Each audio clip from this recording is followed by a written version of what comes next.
On March 28, 2022, Florida Governor Ron DeSantis signed the Parental Rights and Education Bill into law, and the left have lost their minds. Again. Greetings and salutations, everybody. My name is Scott Allison, and this is Beyond 280. This is the show where we go beyond the 280 character limits of Twitter and get behind the meaning of the tweets and, well, really to get the context that's missing when you only have 280 characters to work with. So we want to get behind those tweets and really learn the stories of what's going on in the Twitter sphere.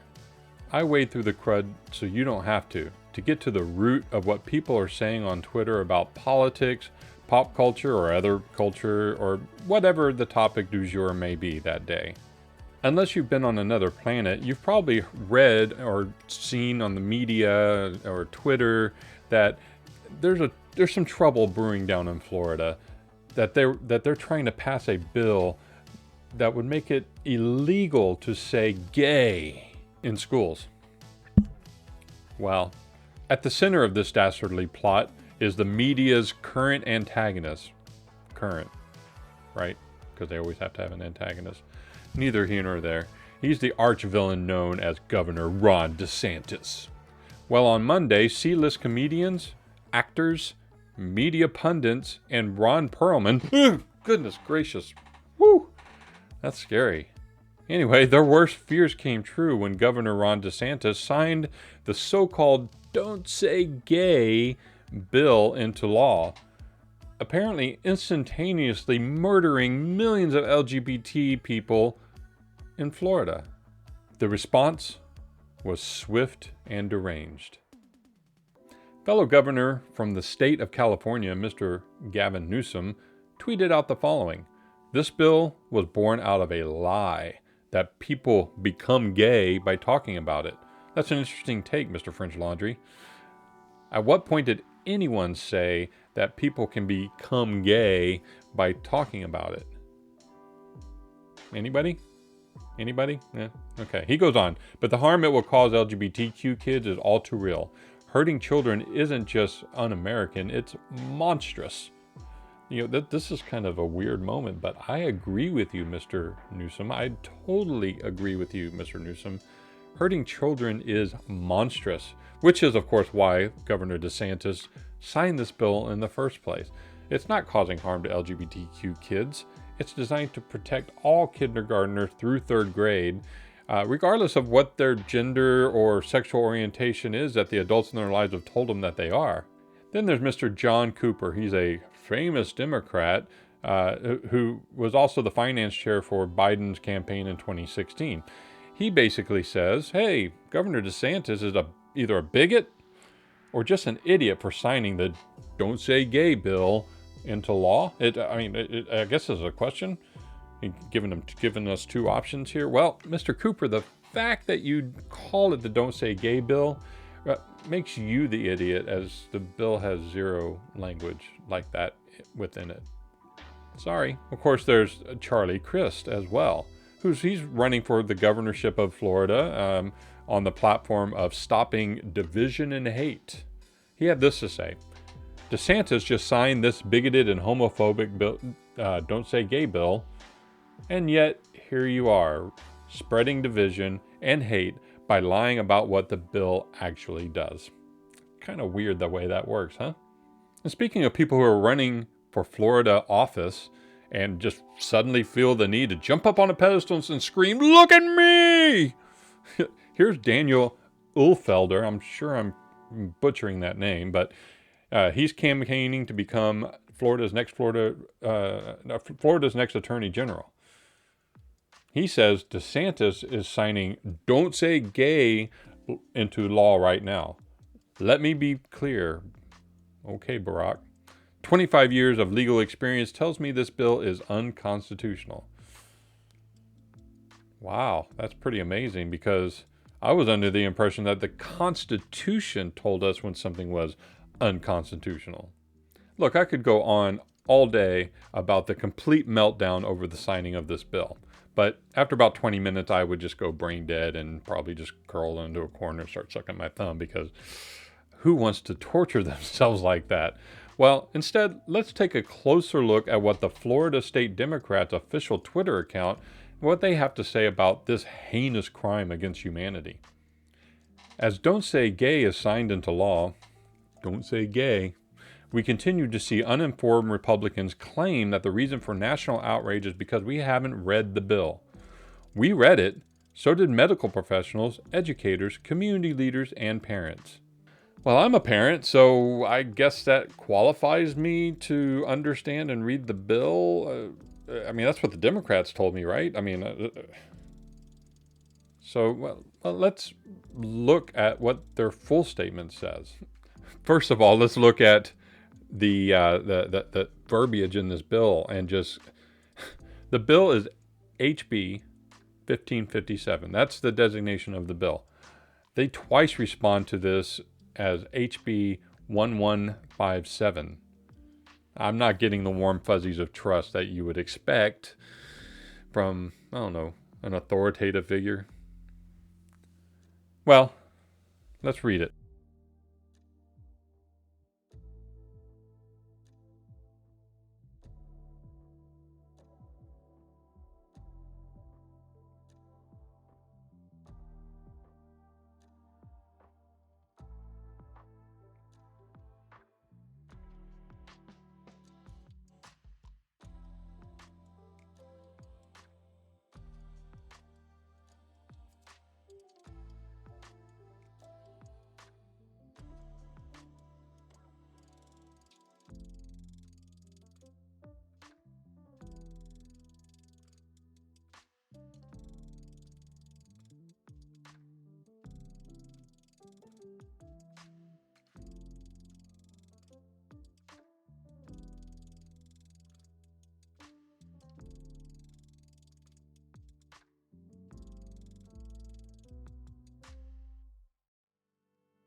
First off, it looks like Republicans are clearly amateurs because this bill is only 7 pages long.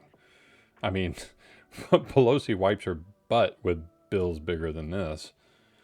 But I digress. So just a word of warning here. If you bore easily, you may want to just kind of skim through and just find where I'm highlighting in the document because, yeah, this could be a little bit dry. It is a bill after all. It's legalese and all that fun stuff. So here we go. An act relating to parental rights in education, and it's amending some other legislation apparently, or some previous version of this legislation, I'm not really sure. regardless of that, it's go on.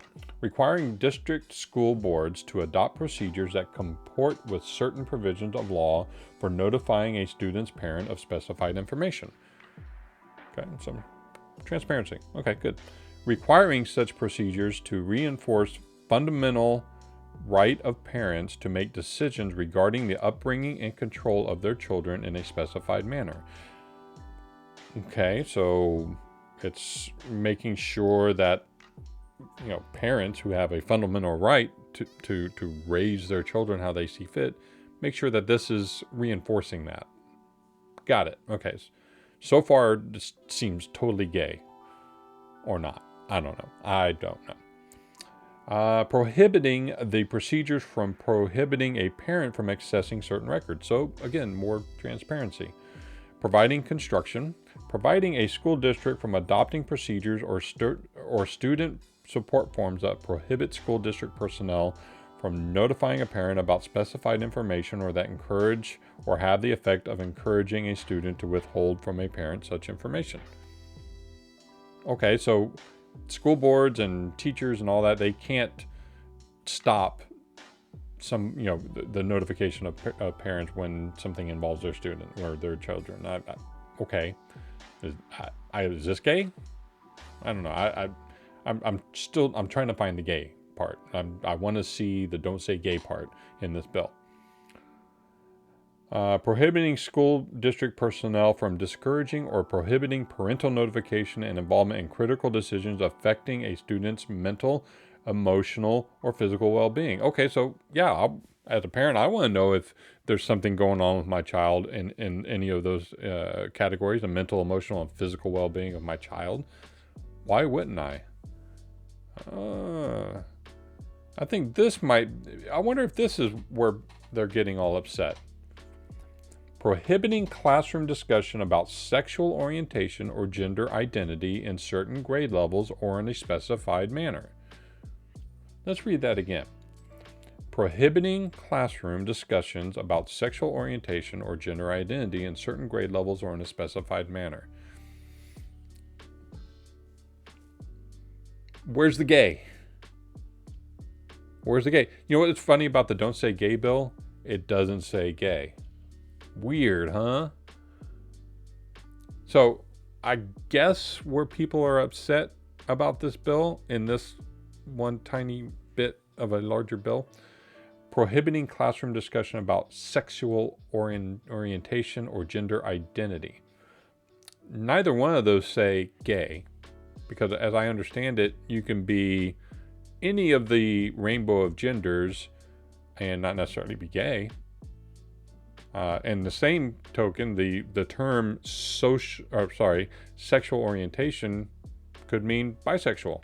It could mean asexual. It could mean pansexual. It could mean heterosexual. I think that's the H word now. I don't think you're allowed to say heterosexual anymore. It could mean homosexual. Could mean gay. Could mean any of those things. So by their reasoning, I guess we could call this the Don't Say Pansexual bill. Don't say heterosexual bill. I guess. Yeah, I don't get it. Requiring certain training developed or provided by a school district to adhere to standards established by the Department of Education. Okay, so let's get some standards around here. Requiring school districts to notify parents of healthcare services and provide parents with the opportunity to consent or decline such services. So, I need to know as a parent what services my school or my children's schools offer. What healthcare services do they offer? And I now have the right to go, yeah, I consent to having, you giving Billy a Band-Aid. Or I don't consent to you giving Mary hormone blockers. That sounds reasonable to me. Providing that a specified parental consent does not waive, that's terrible, they spelled it waive. Anyways, does not waive certain parental rights. Okay, so yeah, if I consent to something, that doesn't mean I'm giving up my rights. It just means I'm allowing you to do this particular thing. Okay, this is not rocket science. You don't have to be a lawyer to understand the verbiage here. Requiring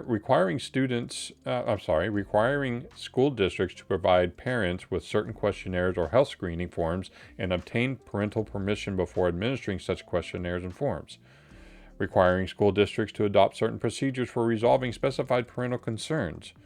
Requiring resolution within a specified time frame. Requiring the Commissioner of Education to appoint a special magistrate for unresolved concerns. So all of this is to provide transparency within a time frame and a way to resolve the issues. Whatever those issues may be, whether regarding healthcare, whatever the parent, it has a complaint about, it needs to be resolved. Obviously, I mean this is common sense. So they need to. Where was I? Requiring the commissioner to, so magistrate providing requirements for the special magistrate, requiring the State Board of Education to approve or reject the special magistrate's recommendation within the specified time frame. So yeah, it's time box. And requiring school districts to bear the cost of the special magistrate, of course. I mean, if it's something that, is serious enough, yeah, they should be paying for that. And requiring the State Board of Education to adopt rules, providing requirements for such rules, authorizing a parent to bring an action against a school district to obtain a declaratory judgment that a school district procedure or practice violates certain provisions of the law. So yeah, you screw up, me as a parent, I need legal recourse. That's what this is. You do something wrong, I need to be able to call you out on it and hold you responsible. Oh no. Providing for the additional award of injunctive relief damages and reasonable attorney fees and court costs to certain parents. Okay, yeah. So if you screw up and I hold you accountable and we go to court over it, in other words, you fight it without resolving it to my satisfaction, then that's on you. You got to pay for all my court costs as a result. Providing construction, and again, that's a legal term, I think, of some sort, requiring the department to review and update as necessary specified materials by a certain date, providing an effective date. So this is basically more time boxing stuff and, making sure that we got all the materials. So basically transparency. So let's get into kind of the beef of this. Why are people so up in arms? So that first part was just kind of a summary of what this bill does. And we're already 61 lines into this. So this is powers and duties of school district school board. The district school board, acting as a board, shall exercise all powers and perform all duties listed below. So here we go. Student welfare. In accordance with the rights of parents enumerated in this piece of legislation or law or codification, adopt procedures for notifying a student's parent if there is a change in the student's services or monitoring related to the student's mental, emotional, or physical health or well-being, and the school's ability to provide a safe and supportive learning environment for the student. Okay, so this is pretty straightforward. This is basically saying, hey, we as educators, if we see that Billy is writing death threats to Tommy, that could be a sign of a mental issue of some sort. So we need to make sure that we address that by letting the parent know, by notifying the parent. Or if, Susie breaks out in hives or something, we need to make sure that the parents understand that. If Mark comes to school every day and he's just crying uncontrollably constantly, we need to look into that. We need to let the parent know what's going on. Now, these are common sense things that I, as a parent, would hope that a teacher or a school board or a principal or whoever would bring to my attention. It should be unspoken, but the fact that we have to put this down in a law, well, we'll get to that later. The procedures must reinforce the fundamental right of parents to make decisions regarding the upbringing and control of their children by requiring school district personnel to encourage a student to discuss issues relating to his or her well-being with his or her parent to facilitate discussion of this issue with the parent. The procedures may not prohibit parents from accessing any of their students' education and health records created, maintained, or used by the school district. So this is probably the most clear part of the bill. So if there is an issue with a student, the school, the teacher, the administrators, whoever, are going to be required to make sure that the student is encouraged to talk to their parents about the problem, whatever that conflict or whatever may be. This is a situation where it's not the school talking to Johnny saying, oh, we'll talk to you, and then just leaving it at that. No, this is about addressing the problem and encouraging Johnny. Not only are we're notifying the parents of what's going on, we're encouraging Johnny to go to his parents and talk to his parents. This is common sense. Again, this is very straightforward. This is, as a parent, I want to know all these things, and I would want my child to come to me, not to the teacher. And if it does go to the teacher, fine. But if the teacher then keeps it secret, you've broken our trust, Mr. Teacher. So, moving on. A school district may not adopt procedures or student support forms that prohibit school district personnel from notifying a parent about his or her student's mental, emotional, or physical health or well-being, or a change related in services or monitoring, or that encourage or have the effect of encouraging a student to withhold from a parent such information. So, in other words, you can't force a student. You can't tell a student, don't tell your parents that we said this, or don't tell your parents that this happened or that we did this. Yeah, duh. Common sense is not so common anymore. School district personnel may not discourage or prohibit parental notification of and involvement in critical decisions affecting students' mental, emotional, and physical health or well-being. Exactly. So, full transparency. The parent has to be involved. This paragraph does not prohibit a school district from adopting procedures that permit school personnel to withhold such information from a parent if a reasonably prudent person would believe that disclosure would result in abuse, abandonment, or neglect, as those terms are defined in that statute. So this is the flexible part of this bill. This is basically saying, okay, well, any reasonable person who's looking at, little Timmy, and Timmy is fearful of something going on at home, that's a red flag. That's something we should go, oh, well, Timmy was self-harming, and he was crying, and he was talking about, how he's scared to go home because maybe mommy hits him. Okay, so we can't really, in good faith, say, okay, Timmy, you're just going to have to go talk to your mom about that. No, because that's a person of authority that is harming a child, and we can't allow that at any level. That needs to be reported to proper authorities and let that process work itself out. But that is not an excuse to withhold other things from a parent if the parent is being reasonable. If there's no reason to believe that a parent is abusive or hateful or going to lock them up in a cage or something along those lines. There's just no reason for any of that. So here we go to the next highlighted section. This is just a definition of what we saw earlier in the other highlighted section. Classroom instruction by school personnel or third parties on sexual orientation or gender identity may not occur in kindergarten through grade 3 or in a manner that is not age appropriate or developmentally appropriate for students. And then it goes on to say, in accordance with state standards. So, classroom instruction by school personnel or third parties on sexual orientation or gender identity may not occur in kindergarten through grade 3. So we're talking, well, really sometimes starting at 4 years old up to about 8 or 9. Why would you want to talk about sexual orientation or gender identity to a child who believes that they're a T-Rex?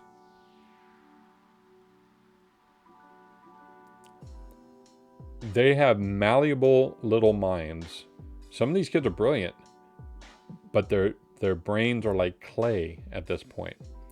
And they are not of the mindset of, I need to know if I'm gay or not, or I think I'm a girl. They don't have any of these concepts. It's not a part of their brain at this point. They're more interested in, coloring that picture, going to Disney World. That's a video for another day. Going to, get ice cream after, karate practice. Little League games. Playing with doll houses. Hanging out with their friends. These are the things that occupy the mind of a kindergartner. Not whether or not they were born in the wrong body. They don't have any concept of that. And this is borne out through thousands of years of studying our children. We know this.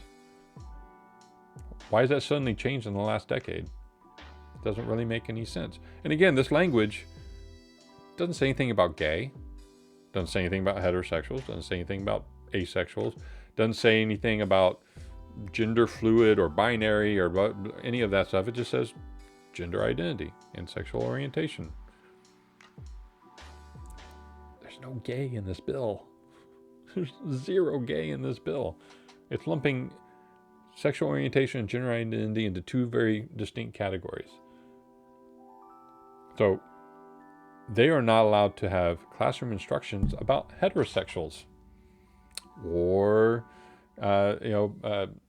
gender fluid people or boys or girls. It's just, you are what you are. This isn't rocket science. This is not hard to understand. Yet people are blindly just saying, don't say gay.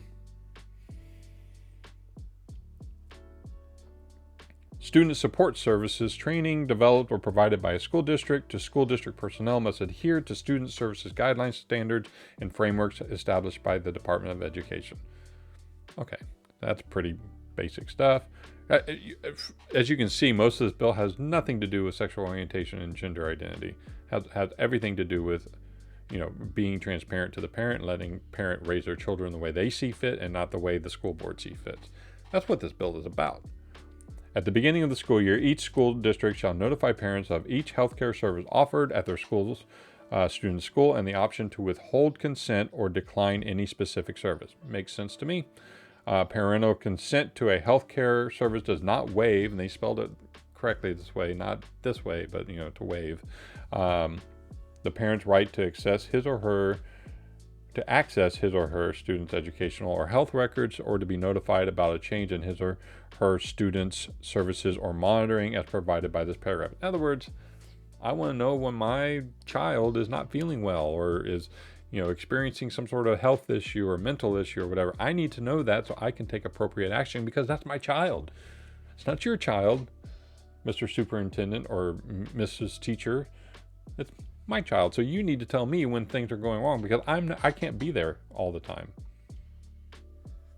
Before administering a student well-being questionnaire or health screening from a form to a student in kindergarten through third grade, the school district must provide the questionnaire or health screening form to the parent and obtain the permission of the parent. Absolutely. Do you think a second grader knows how to fill out a questionnaire about their health? Of course not. Especially if the questions are worded in such a way that if they answer them in the negative, they might feel like, oh, mommy's going to be mad at me, or daddy's not going to like that, or my teacher's not going to like it if I fill it out this way. So they're very emotional beings, and they're going to act accordingly. I want to see how these things are, these forms and questionnaires and such are what what they're actually saying and what type of information they're trying to get at, because that's my parental right. I need to know these things, What are you trying to get? What information are you trying to get out of my child that maybe I don't necessarily want you to get? Or maybe I feel like you're trying to steer them in a way, which is really what's going on here. Each school district shall adopt procedures for a parental or parent to notify the principal or his or her designee regarding concerns under this paragraph at his or her student's school, and the process for resolving those concerns within 7 calendar days after notification of the parent by the parent. So you got 7 days. 7 days to pretty much address a concern that a parent may have. Then it goes on to say, at minimum, procedure must require that within 30 days after notification by the parent that the concern remains unresolved, the school district must either resolve it or provide a statement of the reasons for not resolving the concern. All right, so that's 30 days now. Here's where we're giving the school board some stuff. We're giving them some leeway here because we get it. Administrating a school district is no easy feat. There's a lot of moving parts. You got teachers, you got parents, you got students, you got administrators, you got custodial, you got, all the different things that make a school district go. I get it. You just can't do everything all the time. So you need some time. Great. They gave them 30 days. If a concern is not resolved by the school district, a parent may request the Commissioner of Education to appoint, basically a lawyer. The special magistrate shall determine facts relating to the dispute over the school district procedure or practice, consider information provided by the school district, and render a recommended decision for resolution to the State Board of Education within 30 days after receipt of the request by the parent. So the way I read this, if you go on to read it, that's another 30 days here. And then to bring an action against the school district to obtain a declaratory judgment that the school district procedure or practice violates this paragraph and seeks injunction relief. A court may award damages and shall award reasonable attorney fees and court costs to a parent who receives declaratory or injunctive relief. So if a parent wins their case, school board, it's on you. School district, it's on you. You got to pony it up. Each school district shall adopt policies to notify parents of procedures required under this paragraph. Nothing contained in this paragraph shall be construed to abridge or alter rights of action or remedies and equity already existing under the common law or general law. So this doesn't supersede anything. It kind of adds to it. I'm not a big fan of adding to, an ever-growing library of laws, but there it is. So, and the rest is just kind of dates about, giving more leeway to the school district to have all their stuff, basically get their shit in order by June 30th of next year. But the law itself goes into effect on July 1st of this year. So that's what we're dealing with, folks. Wait a second. I thought the bill was the Don't Say Gay bill. I didn't really find anywhere in this bill that clearly said don't say gay. What I clearly saw and read was that classroom discussion about sexual orientation, which again can include any sexual orientation, or gender identity, which again can include any gender, was prohibited for grades K through 3rd. So basically your 4-year-olds through your 9-year-olds. And that's only one smart of the bill. The rest of this bill requires that the school disclose, anything and everything as it pertains to the students, to their parents, because parents need that transparency in order to be parents. I know that's kind of wacky. So basically, this bill gives the parents the power to ask for all the details dealing with their children at school. Look, I get it. I totally get it. Progressives, they want to control just about everything, especially what gets crammed into your children's brains. But even their cries of this is a bigoted and homophobic bill, it's just ridiculous on its face. It's so out of touch with normalcy and with real, what most Americans feel. So why did Florida feel the need to pass this bill in the first place? Well, here's why. I mean, this is going to be pretty apparent. According to the Daily Mail, a Connecticut school nurse was just suspended for revealing that an 11-year-old, let's pause there, an 11-year-old was on puberty blockers, and that 12 other students were non-binary. And also adding that teachers were hoping some students would keep it a secret from their parents. So teachers were actively trying to hide some of this stuff from parents. Let's be real about this, okay? Teachers and school administrators have zero right to keep anything about their students from their parents.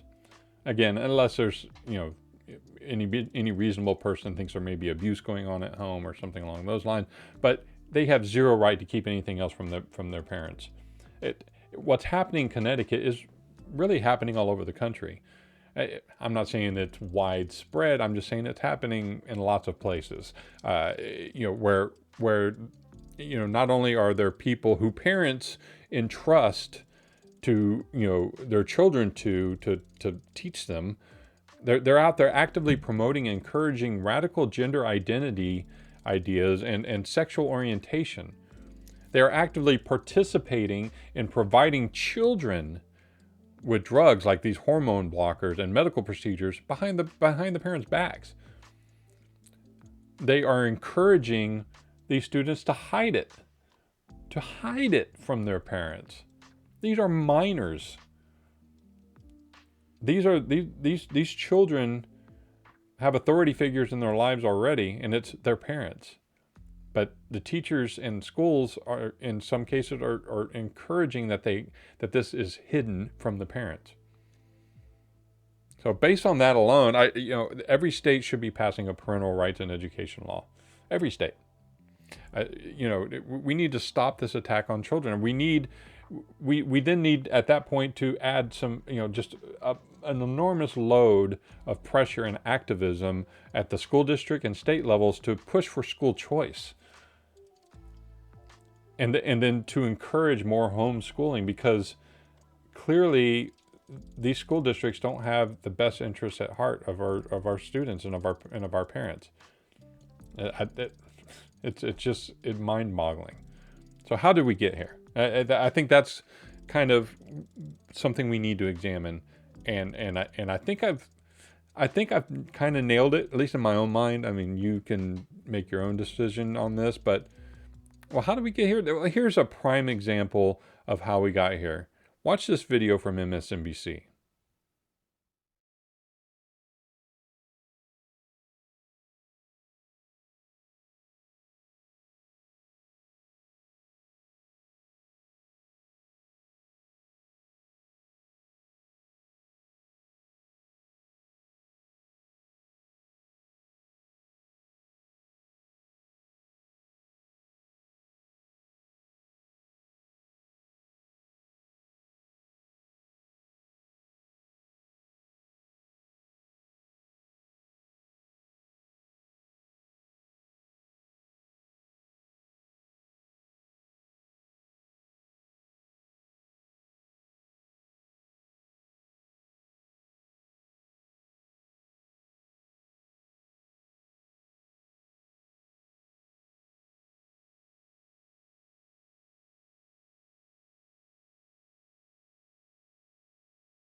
Look, when I was in elementary school, my teachers were mythical creatures that there was no way they could possibly exist outside the confines of the school property. I mean, if I saw one of the teachers outside of my school, it was like seeing the Loch Ness Monster or Bigfoot, or unicorn. It was very strange to see them out in the real world. Fast forward to just a few years ago, my son saw his third grade teacher at a restaurant that we were at. And you could see it on his face as he turned red, and he seemed to be in shock that his teacher was a real live human being outside of school. My wife and I even kind of, ribbed him about it. The man in this previous video, he wants to share his personal life with his kindergartners. His personal life, his personal details, all the way down to that he's in a same-sex relationship. Look, I don't care that he's in a same-sex relationship. Good for him. If it makes him happy and he's a good person, and great. But these are kindergartners. So I would like to remind him of some very specific things here. You, sir, are a teacher. You're a teacher. And those kids are your students. You see that? Teacher, student, okay? You are not their friend. Now, that sounds harsh.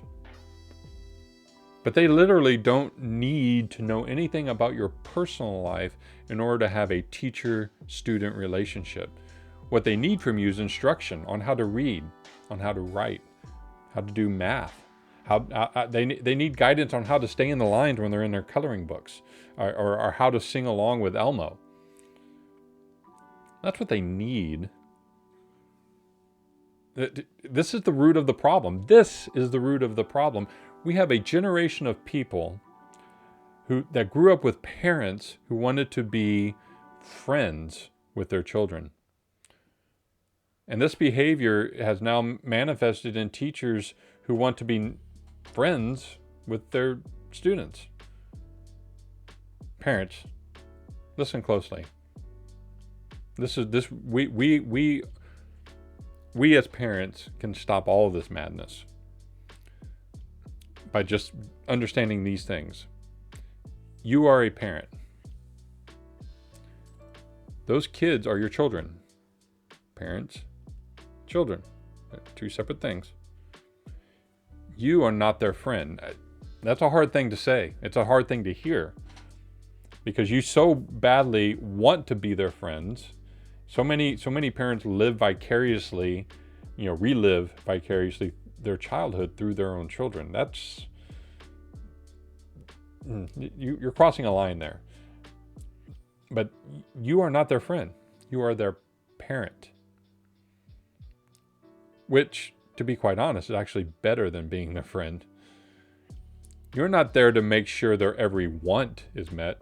You are there to ensure that their needs are met. And that you raise them to be essentially productive, members of society, that they can stand on their own and live a good life, be a good steward of our earth, and be a good steward of humanity. And that parent-child relationship, it can be full of joy and all sorts of wonder, and you're going to make some amazing, memories and have some amazing moments. I know I've had 3 boys grow up. My youngest is, a few years away from graduating. My middle son, he's going to be going off to college. My oldest is already out in the world, and I've shared some amazing moments with my children. I've had just life-changing experiences with them. But at the end of the day, that relationship is different than a friendship. It's far different than a friendship. In a parent-child relationship, you have authority. And if they don't know this, if they don't understand this dynamic as children, they will grow up to be people without boundaries and without regard for other people's boundaries. And that's why we need laws like the Parental Rights and Education Bill to protect parents, protect their authority over their children. and their fundamental right, and it even states this in the bill, their fundamental right to raise their children how they see fit. I can't make it any more clear than that. This is not the Don't Say Gay bill. This is a parent's rights bill. And if I don't like what my teachers are teaching my children, I have every right to understand what it is, how they got to that point, and to stop it. So that's it for me today. Thank you for watching Beyond 280. Again, you can watch me live on most Fridays, but if for some reason I'm not, just go ahead and hit subscribe and hit the bell, and you'll get reminded when I go live or when I post new content like this today. And I will break down on these live events. I will break down the previous week in the Twitterverse, hopefully. But I'd like to do more content like this because I feel called to, just to talk about these things. But we'll talk about this on my live streams too. So come and be a part of it. Come and debate me. I would love to even have you on the show if you have a differing viewpoint and would like to discuss that. Give me a shout out. I'm really looking forward to seeing you. So thank you. Come and join the conversation, and peace out.